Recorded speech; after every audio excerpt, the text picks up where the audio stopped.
Hello' students, মই ৰিহান আৰু আজিৰ এই ভিডিঅ'ত মই তোমালোকক ক্লাছ 7ৰ যিখন অসমীয়া নতুন কিতাপ এখন আহিছে উন্মেষ ভাগ 2 তাৰে পাৰ্ট 1 নাম হ'ল গছ ভাল পোৱা ককাৰ খং। এই পাৰ্টটোৰ আজি তোমালোকৰ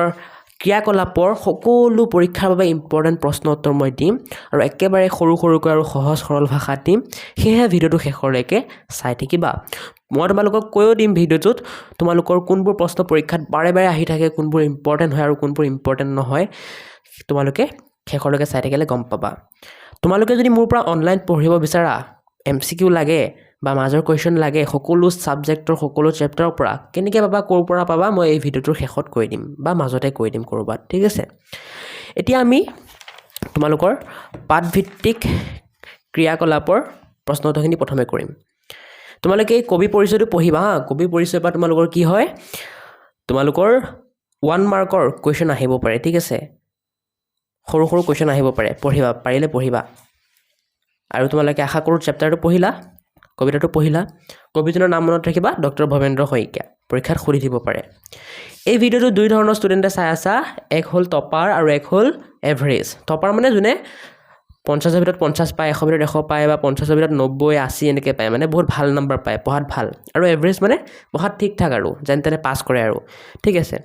চ' এভাৰেজ ষ্টুডেণ্টবোৰৰ কাৰণে মই প্ৰশ্ন উত্তৰবোৰ সৰু সৰুকৈ লিখিছোঁ আৰু টপাৰবোৰৰ কাৰণে ডাঙৰ ডাঙৰকৈ। চ' তোমালোকে সেই অনুসাৰে লিখি ল'বা, ঠিক আছে। এভাৰেজ ষ্টুডেণ্টবোৰক মই কৈ আছোঁ, যোনবোৰ মই ইম্পৰ্টেণ্ট নহয় বুলি কওঁ সেইবোৰ তোমালোকে নপঢ়িলে হ'ব। যোনবোৰ মই ভেৰি ভেৰি ইম্পৰ্টেণ্ট কওঁ সেইবোৰ তোমালোকে পঢ়িবা। টপাৰবোৰৰ কাৰণে চব পঢ়িবা, ঠিক আছে। ইম্পৰ্টেণ্টবোৰ আগত পঢ়িবা, বাকী ইম্পৰ্টেণ্ট নোহোৱাবোৰ বা কম হোৱাবোৰ পিছত পঢ়িবা। এতিয়া চোৱা, তোমালোকে প্ৰথমে দিছে আমাক MCQ, ঠিক আছে। 1 নম্বৰখিনি MCQ কৈছে আমাক, ভাল পালোঁ ৰঘুনাথ এই কথাষাৰ ককাই কিয় কৈছিল। এইটো হ'ব খ নম্বৰ উত্তৰ, ৰঘুনাথে পুতেকৰ বিয়ালৈ মতা বাবে। গতিকে খ নম্বৰটো বোলাই দিবা। তেনেকৈ বিয়া ঘৰত ককাৰ খং উঠাৰ কাৰণটো কি আছিল, উত্তৰ হ'ব খ নম্বৰ, আমলখি গছজোপা কটাৰ বাবে। গতিকে খ নম্বৰটো বোলাই দিবা। আলহী অতিথি যাব ৰভা নাইকিয়া হ'ব কথাষাৰ কোনে কাক কৈছিল, উত্তৰ হ'ব গ নম্বৰ, ককাই ৰঘুনাথক কৈছিল, ঠিক আছে। এইটো গতিকে গ নম্বৰটো বোলাই দিবা। এতিয়া এইকেইটা ইম্পৰ্টেণ্ট হয়, 1 নম্বৰ গোটেইকেইটা ইম্পৰ্টেণ্ট হয়, চাবা তোমালোকে। 2 নম্বৰ আমাক কৈছে তলত দিয়া প্ৰশ্নকেইটাৰ উত্তৰ দিয়া। এইকেইটাও বহুত ইম্পৰ্টেণ্ট হয়, তোমালোকে চাবা। মই তোমালোকক দি আছোঁ কৰি পেলাই। 2 নম্বৰ ক প্ৰশ্নটো কৈছে আমাক, কবিয়ে কবিতাটোত কাৰ বিয়াৰ কথা উল্লেখ কৰিছে। উত্তৰ লিখিবা, কবিয়ে কবিতাটোত ৰঘুনাথৰ পুতেকৰ বিয়াৰ কথা উল্লেখ কৰিছে। যাক উত্তৰটো সৰুকৈ লাগে, উত্তৰ বুলি লিখি অকল ৰঘুনাথৰ পুতেকৰ লিখি দাঁড়ি দিলেই হৈ যাব, মানে অকল দাঁত কালাৰ কৰাখিনি লিখিলেই হ'ব, যাক সৰুকৈ লাগে, ঠিক আছে। এভাৰেজ ষ্টুডেণ্টবোৰৰ কথা কৈ আছোঁ মই, টপাৰবোৰে চব লিখিবা, গোটেইখিনি লিখিবা। খ নম্বৰ, বিয়া ঘৰলৈ আহি ককাই ৰঘুনাথক সোধা প্ৰশ্ন দুটা কি কি। উত্তৰ লিখিবা, প্ৰশ্ন দুটা হ'ল, ৰভাখন দিবলৈ তেওঁ আমলখি গছজোপা কিয় কাটিলে আৰু সেই গছজোপা সহজতে জানো ঘূৰাই পাব। এতিয়া এই খ নম্বৰ প্ৰশ্নটো উত্তৰ সকলো এইটোৱে লিখিবা, ইয়াত থাকি আৰু সৰু কৰিলে তোমালোকৰ মেইন উত্তৰটো নোসোমাব। গ নম্বৰ, দৰাটিক মাতিবলৈ ককাই ৰঘুনাথক কিয় কৈছিল। উত্তৰ লিখিবা, দৰাটিক আশীৰ্বাদ দিবলৈ ককাই দৰাটিক মাতিবলৈ কৈছিল। উত্তৰ বুলি লিখি যাক সৰুকৈ লাগে আশীৰ্বাদ দিবলৈ লিখি দাঁড়ি দিলেই হ'ব, বাকী লিখিব নালাগে আৰু। ঘ নম্বৰ, ককাই বিয়া ঘৰত কিয় একো খোৱা নাছিল। উত্তৰ লিখিবা, ককাই বিয়া ঘৰত আমলখি গছজোপা কাটি পেলোৱা বাবে একো খোৱা নাছিল।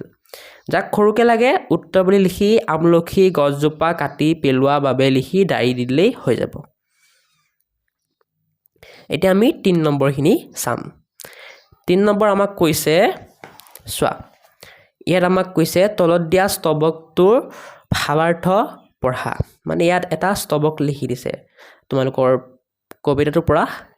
দুটামান শাৰী উঠাই দিছে, এইটোৰ ভাৱাৰ্থ লিখিব দিছে, মানে মূল ভাৱ লিখিব দিছে, অৰ্থ, ঠিক আছে। ইয়াত ধুনীয়াকৈ দিছে, চোৱা, প্ৰথমে কি লিখিছে, এইটো ক'ৰ পৰা দিছে, পিছত কি লিখিছে, এইটো কিয় কৈছে, ঠিক আছে। পিছত কি দিছে তোমালোকৰ, এইটো এই কবিতা ফাকি অৰ্থ কি। প্ৰথমে এই 2 লাইনত দিছে ক'ৰ পৰা দিছে, পিছৰ 2 লাইনত দিছে তোমালোকৰ কোনে কৈছে কিয় কৈছে, আৰু পিছৰ 2 লাইনত দিছে অৰ্থটো। এনেকেই তোমালোকক এইখিনি কৰিব দিছে, ঠিক আছে। এইখিনি এইটো আৰু এইটো কৰিব দিছে এতিয়া মই তোমালোকৰ কাৰণে এই শ নম্বৰ যি দুটা ভাৱাৰ্থ লিখিব দিছে মই ডাঙৰ আৰু সৰু দুইটা ষ্টাইলতে লিখি আনিছোঁ যাক ডাঙৰকে লাগে ডাঙৰটো লিখিবা যাক সৰুটো লাগে সৰুটো ঠিক আছে এতিয়া তলৰ স্তৱক দুটাৰ ভাৱাৰ্থ লিখা গছজোপা কটা বাবে লুচি ভাজি ৰসগোল্লা একোকে নাখাও এইটো ডাঙৰটো উত্তৰটো আৰু এইটো সৰুটো যাক সৰুকে লাগে এইটো লিখিবা ডাঙৰটো এইটো ঠিক আছে ডাঙৰটো মই পঢ়ি দিছোঁ এই পদ্যফাকি ডক্টৰ ভৱেন্দ্ৰনাথ শইকীয়াৰ গছ ভালপোৱা ককাৰ সং নামৰ পদ্ধতিৰ পৰা লোৱা হৈছে এই কথাষাৰ ককাজনে ৰঘুনাথৰ পুতেকৰ বিয়ালৈ আহি ৰভাতল সোমাই আমলখি গছজোপা কাটি পেলোৱা দেখি দুখ মনেৰে কৈছিল বাহিৰত অকণ ছাগলীয়ে মাত দি আছে চ' এইটো ইগন'ৰ কৰিবা হা মই খেদাই দিছোঁ মানে বাৰে বাৰে আহি থাকে আৰু কি কৰিম আৰু উপায় নাই এতিয়া ঠিক আছে ইগন'ৰ কৰিবা ৰঘুনাথে বিয়াৰ আয়োজন কৰিবলৈ গৈ এজোপা আমলখি গছ কাটি পেলোৱাত ককাই মৰ্মান্তিক দুখ পাইছে গছৰ প্ৰতি থকা মৰমৰ বাবেই তেওঁ বিয়াৰ সুস্বাদু আহাৰ নাখায় বুলি কৈছে যাক সৰুকে লাগে এনেকৈ লিখিবা ৰঘুনাথে বিয়াৰ আয়োজন কৰিবলৈ গৈ এজোপা আমলখি গছ কাটি পেলোৱাত ককাই মৰ্মান্তিক দুখ পাইছে গছৰ প্ৰতি থকা মৰমৰ বাবে তেওঁ বিয়াৰ সুস্বাদু আহাৰ নাখায় বুলি কৈছে এতিয়া আমাৰ এইটো হৈ গ'ল এইটো উত্তৰটো আমি কৰিলোঁ এতিয়া এইটো উত্তৰটো কৰিম ঠিক আছে তাৰ আগতে মই কৈ দিওঁ তোমালোকক যে মই তোমালোক যে অনলাইন পঢ়াম বুলি কৈছোঁ অনলাইন টিউশ্যন কৰাম বুলি কৈছোঁ সেইটো মোৰ এটা এপ আছে সহায়ক লাৰ্ণিং হাব তাৰ জৰিয়তে কৰাম ঠিক আছে কিন্তু বৰ্তমান মোৰ তাত সময় কম থকাৰ কাৰণে মোৰ কলেজত মানে এক্সাম চলি আছে চ' তোমালোকৰ কাৰণে মই সকলো ছাবজেক্টৰ কোৰ্চ লঞ্চ কৰিব পৰা নাই বৰ্তমান অকল ইংলিছ ছাবজেক্টৰ কোৰ্চটো লঞ্চ কৰিছোঁ ইংলিছ ছাবজেক্টৰ বেটছটো লঞ্চ কৰিছোঁ গতিকে আজি হ'ল তোমালোকৰ 4 এপ্ৰিল 2026 গতিকে তোমালোকে যদি এই ডেটটোৰ ওচৰে পাজৰে গৈ পেলাই মোৰ এপটোত সেই কোৰ্চবোৰ চাৰ্চ কৰা অসমীয়া বা হিন্দী বা বিজ্ঞান এইবোৰৰ তেতিয়াহ'লে নাপাবা ঠিক আছে কিন্তু যদি আজি পৰা 1 বছৰ 2 বছৰ পিছত ভিডিঅ'টো চাই আছা তেতিয়া চাৰ্চ কৰিলে পাব পৰা মই আগলৈ কৈ দিম বাৰু ভিডিঅ'টোৰ আগতে কৈ দিম যে কেনেকৈ তোমালোকে এপটো ডাউনলোড কৰিবা কেনেকৈ কোৰ্চ ল'বা চ' তোমালোকে ভিডিঅ'টো চাই থাকা মই আগলৈ কৈ দিম ঠিক আছে তোমালোকে কিন্তু মোক ছাপোৰ্ট কৰিব লাগিব মই যোনটো ইংলিছ কোৰ্চ লঞ্চ কৰি আছোঁ সেইটোত ছাপোৰ্ট কৰিবা যদি বহুত ষ্টুডেণ্টে কোৰ্চটো লোৱা তেতিয়াহে মই এই বাকী ছাবজেক্টবোৰৰ কোৰ্চটো লঞ্চ কৰিম ঠিক আছে অনলাইন টিউশ্যনৰ নিচিনা সেইটো আৰু গতিকে তোমালোকে ছাপোৰ্ট কৰিবা আৰু তোমালোকে ইংলিছ মিডিয়াম নে আছামিছ মিডিয়াম মোক কমেণ্ট কৰিবাচোন তেতিয়া মোৰ কোৰ্চবোৰ লঞ্চ কৰোঁতে সুবিধা হ'ব যোনটো মিডিয়ামৰ ষ্টুডেণ্ট বেছি হয় সেইটো মিডিয়ামত মই কোৰ্চ লঞ্চ কৰিম আৰু যদি দুইটা মিডিয়ামতে সমান তেন্তে দুইটা মিডিয়ামতে লঞ্চ কৰিম মই ঠিক আছে এতিয়া আহা দেৰি নকৰি এইটো আমি ইয়াৰ উত্তৰটো চাই লওঁ ইয়াৰ উত্তৰটো তোমালোকে দুটা লিখি দিছোঁ মই এটা এইটো ডাঙৰ আৰু এটা এইটো সৰু প্ৰথমে ডাঙৰটো পঢ়ি দিছোঁ মই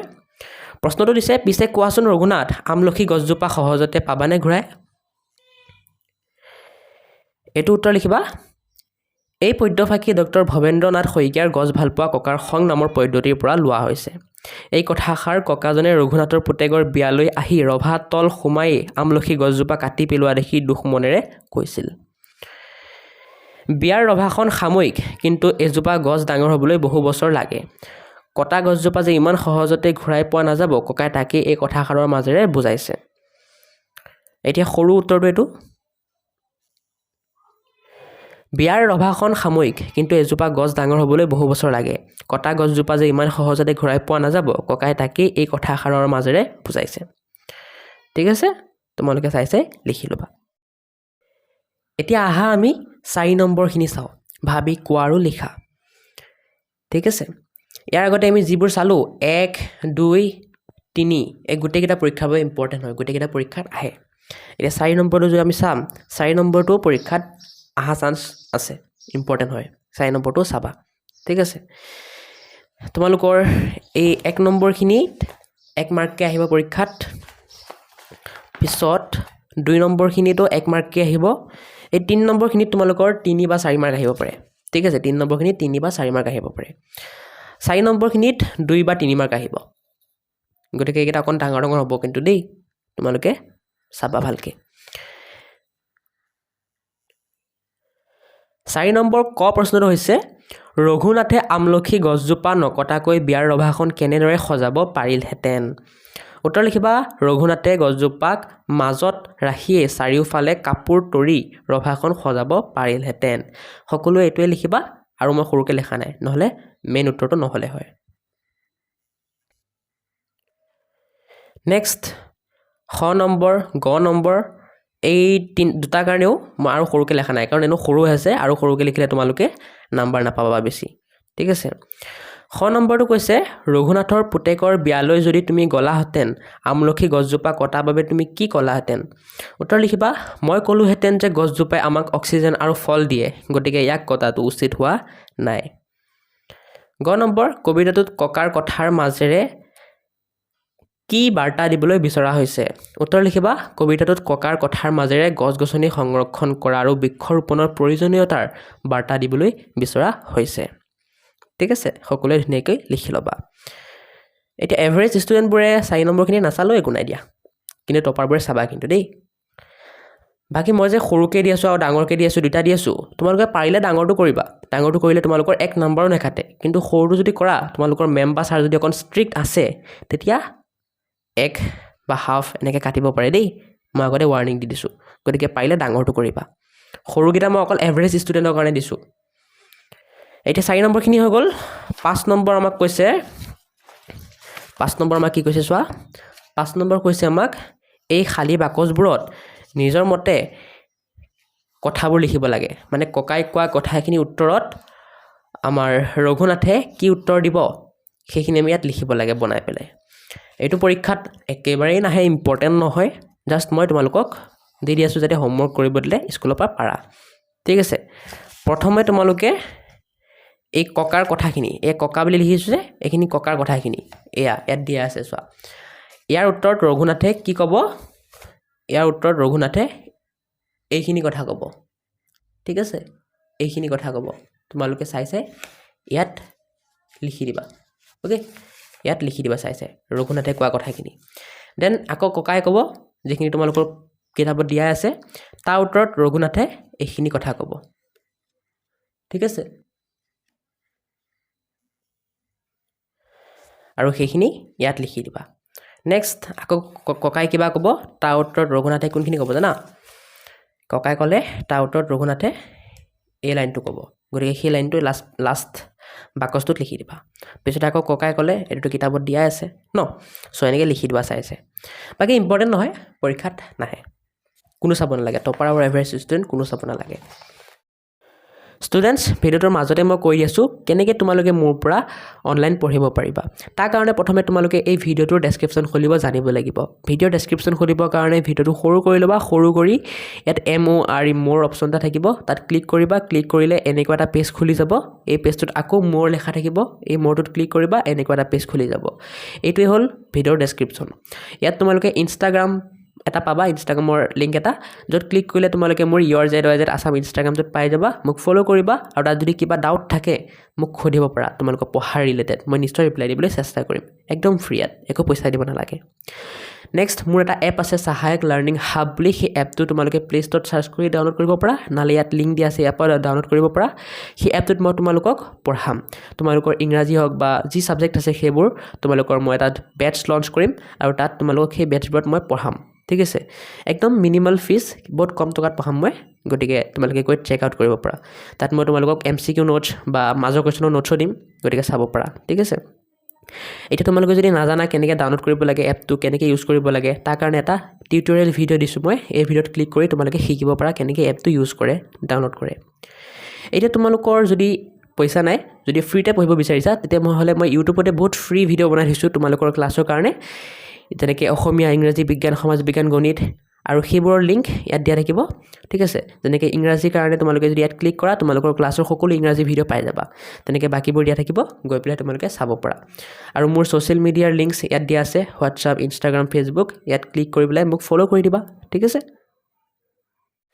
এতিয়া 6 নম্বৰখিনি চাওঁ এইখিনি ভেৰি ভেৰি ইম্পৰ্টেণ্ট পৰীক্ষাত অহা চান্স খুবেই বেছি আছে তোমালোকক ইয়াত শব্দবোৰ দিছে আৰু ইয়াত অৰ্থবোৰ দিছে ইয়াৰ পৰা টানি আনি ইয়াত মিলাব লাগে মই কৈ দিছোঁ চোৱা স্পেলিং তোমালোকে ইয়াৰ পৰাই চাই ল'ব পাৰিবা ঠিক আছে মই খালি আনচাৰকেইটা কৈ দি আছোঁ এজুলুকা মানে একাজুলি এইটো ঔষধ মানে দৰৱ এইটো ৰভা মানে উৎসৱ পৰৱৰ বাবে ওখকৈ দিয়া চালি এইটো বোৱাৰী মানে পুত্ৰৰ পত্নী এইটো অতিথি মানে আলহী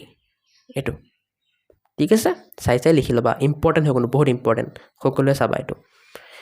এতিয়া ভাষা অধ্যয়নৰ আমি বস্তুখিনি চাওঁ ভাষা অধ্যয়নত তোমালোকক পুৰুষবাচক বিভক্তি বিষয় দিয়া আছে পুৰুষবাচক বা সম্বন্ধবাচক বিভক্তি পঢ়িলে গম পাবা তোমালোকে বাকি মই যে কোৰ্স লঞ্চ কৰিম বুলি কৈছো তাত মই এই অসমীয়াৰ এই সব এইবোৰ গ্ৰামাৰ সামাৰ সব পঢ়াম ঠিক আছে গতিকে তোমালোকে সাপোৰ্ট কৰা ইংলিশ কোৰ্সটো কিনি তেতিয়া মই এইবোৰ নিশ্চয় লঞ্চ কৰিম এতিয়া জাস্ট এই ভিডিঅ'ত মই অকল প্ৰশ্ন উত্তৰবোৰ দি আছো ঠিক আছে এইবোৰ তোমালোকক গোটে পঢ়িব দিছে পঢ়ি পেলাই তোমালোকক এই 9 নম্বৰ ক প্ৰশ্নটো উত্তৰ দিব দিছে তলৰ সম্বন্ধ বুজোৱা শব্দবোৰত পুৰুষবাচক বিভক্তি যোগ কৰি লিখা মানে আইতা লগত কি পুৰুষবাচক বিভক্তি যোগ কৰিব লাগিব তোমাৰ থাকিলে আৰু তোৰ থাকিলে লিখিবা লাগে পিছত তাৰ থাকিলে আৰু তাইৰ থাকিলে লিখিব লাগে ঠিক আছে মই কৈ দিছো বাৰু তোমালোকে চাই পুৰাই ল'ব পাৰিবা এইকিটা সোৱা আইতা থাকিলে আইতাৰা হ'ব ঠিক আছে তোমাৰ লগত আৰু তোৰ লগত কি হ'ব আইতাৰ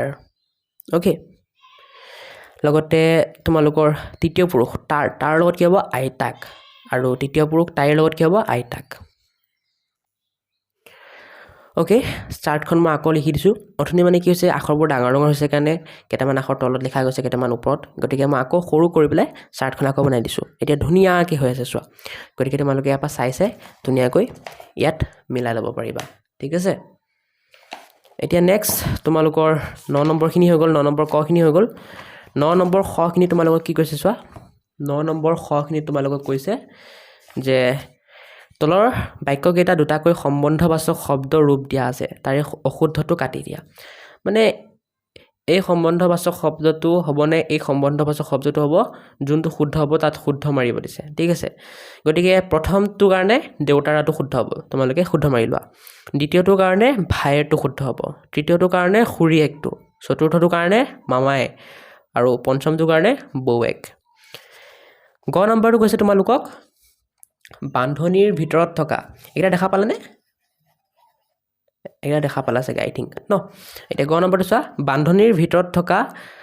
সম্বন্ধ বুজোৱা শব্দৰ লগত পুৰুষবাচক বিভক্তি যোগ কৰি খালি ঠাই পুৰোৱা মানে ইয়াত এটা বাক্য দিছে এটা বাক্য দিছে ঠিক আছে আৰু সেই বাক্যৰ সাইডত এটা বান্ধনীত মানে ব্ৰেকেটত এটা সম্বন্ধবাচক শব্দ দিছে এই সম্বন্ধবাচক শব্দৰ লগত পুৰুষবাচক বিভক্তি যোগ কৰিব দিছে আৰু যোগ কৰি ইয়াত লিখিব দিছে গতিকে মই লিখি দিছো চোৱা মাহী শব্দটোৰ কাৰণে কি হ'ব মাহী এৰৰ ঠিক আছে তোমালোকে এই কোৱেশ্চনবোৰ যে 9 নম্বৰ ক খ গ এইখিনি ভালকৈ তোমালোকে কৰিব পাৰিবা বুজিব পাৰিবা তেতিয়াহে যেতিয়া তোমালোকে এইখিনি বুজা কিন্তু ঠিক আছে গতিকে এইখিনি এবাৰ ভালকৈ পঢ়ি ল'বা মাহী লগত কি হ'ব মাহী এৰৰ ককাৰ লগত ককাই খুৰাৰ লগত খুৰাৰাক বৌৰ লগত বৌলৈ শহুৰ লগত শহুৰেকৰ ভাইৰ লগত ভায়েকক ভনীৰ লগত ভনী এক ঠিক আছে যদি স্পেলিংবোৰ ধৰা পোৱা নাই চিন্তা নকৰিবা মই দি আছো চোৱা স্পেলিংবোৰ ইয়াতে মাহী এৰৰ 2 নম্বৰটো ককাই ঠিক আছে 2 নম্বৰটো অকমান পেৰাগ্ৰাফ চেঞ্জ কৰি দিও মানে পেৰাগ্ৰাফ নহয় লাইনটো কন্ট্ৰলত দিটো আৰু 3 নম্বৰটো খুৰাৰাক 4 নম্বৰটো বৌলৈ 5 নম্বৰটো শহুৰেকৰ 6 নম্বৰটো ভায়েকক 7 নম্বৰটো ভনী এক চাই লিখি ল'বা এতিয়া নেক্সট জ্ঞান সম্প্ৰসাৰণ এইখিনিত যে আছে সেইবোৰ আমি কৰিম জ্ঞান সম্প্ৰসাৰণৰ কোৱেশ্চন আনসাৰবোৰ এইকেইটা ইমান ইম্পৰ্টেণ্ট নহয় জ্ঞান সম্প্ৰসাৰণৰ নামতে তোমালোকে গম পাইছা জ্ঞান সম্প্ৰসাৰণ মানে এক্সট্ৰা জ্ঞানৰ কাৰণে দিছে পৰীক্ষাৰ কাৰণে মানে ইম্পৰ্টেণ্ট নহয় তথাপিও হোমৱৰ্ক কৰিব দিব পাৰে মই গতিকে দি আছো ঠিক আছে তোমালোকে চাই লিখি ল'বা বাকি 9 নম্বৰখিনি যে ক'লো 9 নম্বৰ ক খ গ ঠিক আছে ক খ আৰু গ এটা ইম্পৰ্টেণ্ট হয় দেই পৰীক্ষাত আহিব পাৰে বহুত ইম্পৰ্টেণ্ট হয় চাবা এইকেইটা এতিয়া 10 নম্বৰ জ্ঞান সম্প্ৰসাৰণৰ ক নম্বৰ প্ৰশ্নটো আমি চাম মই জাস্ট তোমালোকক এইকেইটা উত্তৰকেইটা দি দিছো যেহেতু বেছি ইম্পৰ্টেণ্ট নহয় তোমালোকে চাই লিখি ল'বা 10 নম্বৰ কটো প্ৰশ্নটো এইটো তাৰ উত্তৰটো এইটো চাই লিখি লোৱা মৰো কৈ থাকা নাই নেক্সট খ নম্বৰ প্ৰশ্ন এইটো উত্তৰ এইটো গ নম্বৰ প্ৰশ্ন আৰু উত্তৰ 11 নম্বৰ প্ৰশ্ন তোমালোকক দিছে যে চমুটোকা লিখিব লাগে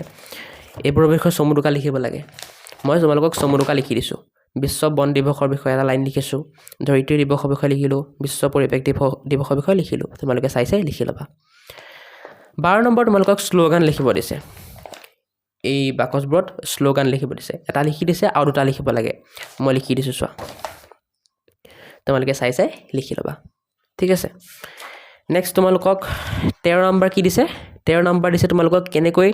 তৰ্ক প্ৰতিযোগিতা মানে কৰা হয় তাৰ নিয়মবোৰ দিয়া হৈছে এইখিনি পঢ়িলে তোমালোকে বুজি পাবা গতিকে পঢ়িবা বুজি পাবা 6 নম্বৰ কৈছে তোমালোকক তেনেকুৱাই তৰ্ক প্ৰতিযোগিতা এটা তোমালোকক অনুষ্ঠিত কৰিব দিছে ঠিক আছে তোমালোকৰ শ্ৰেণীকোঠাতে কৰিবা তোমালোকে এটো লিখিত উত্তৰ দিব নালাগে বাৰু নেক্সট প্ৰকল্প মানে তোমালোকে কৰিব লাগিব প্ৰজেক্ট ঠিক আছে তোমালোকে ফটো সংগ্ৰহ কৰিব লাগিব বা গুগলৰ পৰা ৰিচাৰ্জ কৰি তোমালোকে নিজে কৰিব লাগিব এটো তোমালোকৰ নিজৰ কাম গতিকে কৰিবা বাকি পৰীক্ষাটো এটো নাহে একদম পৰীক্ষাত নাহে ঠিক আছে প্ৰকল্পৰ এটা কোৱেশ্চন তোমালোকৰ পৰীক্ষাত নাহে সো আকৌ মই কৈ দিছো কোনবোৰ বহুত ইম্পৰ্টেন্ট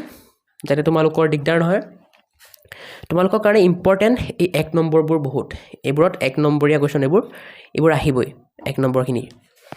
2 নম্বৰখিনিও বহুত ইম্পৰ্টেন্ট এইকেইটাও 1 নম্বৰীয়া কোৱেশ্চন আহিবই 3 নম্বৰখিনিও বহুত ইম্পৰ্টেন্ট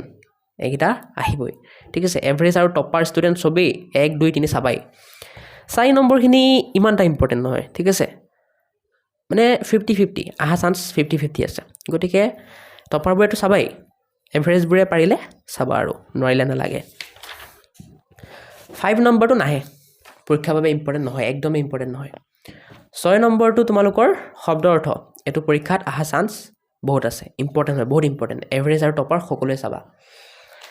7 নম্বৰ তোমালোকৰ ভাষা অধ্যয়নৰখিনি পঢ়িবা ভালকে আৰু পঢ়ি পেলাই এই 9 নম্বৰখিনি কোনো প্ৰশ্ন নাহে পৰীক্ষাত আহে 9 নম্বৰ কটো আহা চান্স কম আছে পৰীক্ষা ঠিক আছে 9 নম্বৰ কটো আহা চান্স কম আছে নাহে চাগে 9 নম্বৰ কটো কিন্তু 9 নম্বৰ খ গ এই দুটা আহিবই আহা চান্স বহুত আছে এইকেইটা চাবা এভাৰেজ আৰু টপাৰ দুইটাকে কৈছোঁ মই চাবা কটো নাচালে হ'ব কটো ইমান চান্স নাই আহা ঠিক আছে কাৰণ এনেকুৱা তোমালোকৰ চাৰ্ট বনাব নিদিয়ে পৰীক্ষাত নেক্সট তোমালোকৰ 10 নম্বৰৰ এটাও আহা চান্স নাই কিন্তু যদি অকমান মই চান্সৰ কথা কৈ 11 নম্বৰ টকা আহিব পাৰে এইবোৰৰ বিষয়ে অকণ চমুৰকা লিখিব দিব পাৰে টপাৰবোৰে চাবা এভাৰেজবোৰে জ্ঞান সম্প্ৰসাৰণৰ এটা কোৱেশ্চন চাব নালাগে নাচালে হ'ব ঠিক আছে আৰু বাকি প্ৰকল্পটো চাবই নালাগে প্ৰকল্পৰ কোৱেশ্চনখিনি টপাৰো চাব নালাগে এভাৰেজো চাব নালাগে কাৰো কাৰণে ইম্পৰ্টেন্ট নহয় সো এইখিনিতে ভিডিওটো সমাপ্ত কৰিবলৈ সময় আহি গ'ল কাৰণ তোমালোকৰ গোটেই প্ৰশ্নোত্তৰবোৰ মই কৰি দিলোঁ যিবোৰ পৰীক্ষাৰ বাবে ইম্পৰ্টেন্ট নেক্সট তোমালোকৰ চেপ্টাৰ আছে